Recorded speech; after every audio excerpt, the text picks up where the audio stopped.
There we go. That's a good way to bounce back after last week's fumble in Carolina. We bounce back at home. Commanders lost. We need Seattle to lose tonight. If we win next week in Green Bay, we're in the playoffs. Who would have thought after starting 1-6, the season could be in our hands after today?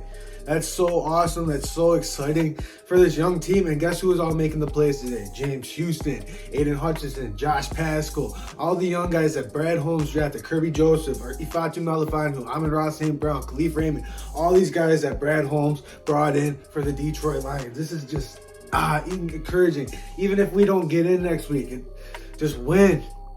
And it'd be a huge improvement from last year. We're at 8 wins. That's 5 more wins than we had last year. That's a hell of an improvement. Dan Campbell's got this team responding. You want to know how I know they are responding? Because last week they got thumped, and this week the same old Lions would have shit the bed. This team bounced back. One pride. What's going on? It's your boy T.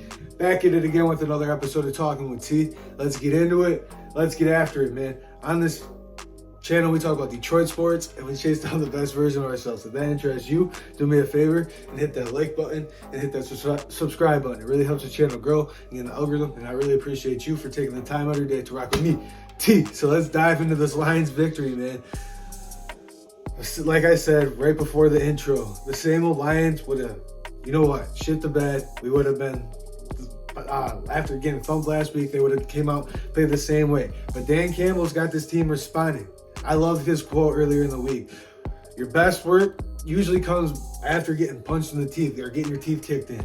And that's so true. You're either going to respond or you're either going to fold. And that's what I talk about in my motivation videos. Your response to anything is going to be your outcome. So however you respond to getting kicked in the teeth, however you respond to being on the bottom, rock bottom, is what your response is going to be. What are you going to do? Rise or fall? That's the name of the game for life. That's the name of the game for football. Now let's get into DeAndre Swift and Jamal Williams.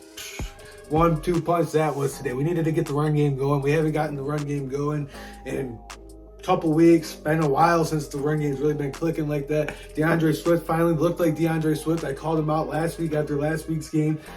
Jamal Williams was breaking some long runs, but DeAndre Swift, this was the huge key player of the game. Come out at halftime. It's 3rd and 18. We hand the ball off. You know those plays. You just try to get some yardage and stuff to see if one breaks. He breaks it, does a nice spin move, looked like a Barry Sanders run, and he ran for a first down. That really sealed the deal for the momentum, or swung the momentum back our way.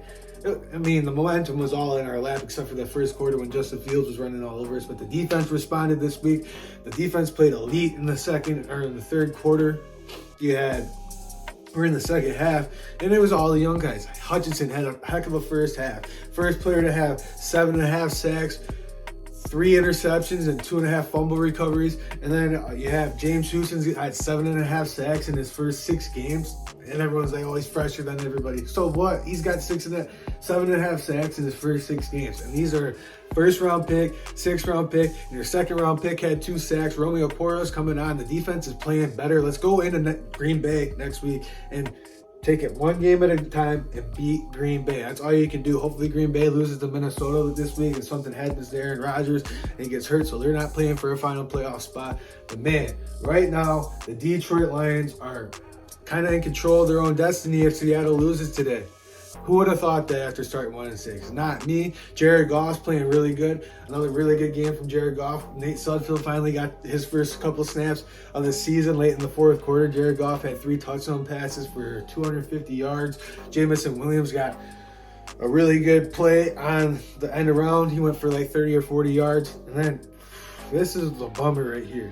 Where's Jeff Okudah at? I think he got benched. Jerry Jacobs and Will Harris are out there. Hopefully Jeff Okudah can step up in the next couple weeks and reemerge how he was playing earlier in the year. He's been kind of slacking off the last few weeks. I called Swift out last week. I'm gonna call Jeff Okudah out this week. Let's get it back going. Let's get it to how you were playing earlier in the year. Jerry Jacobs playing really good.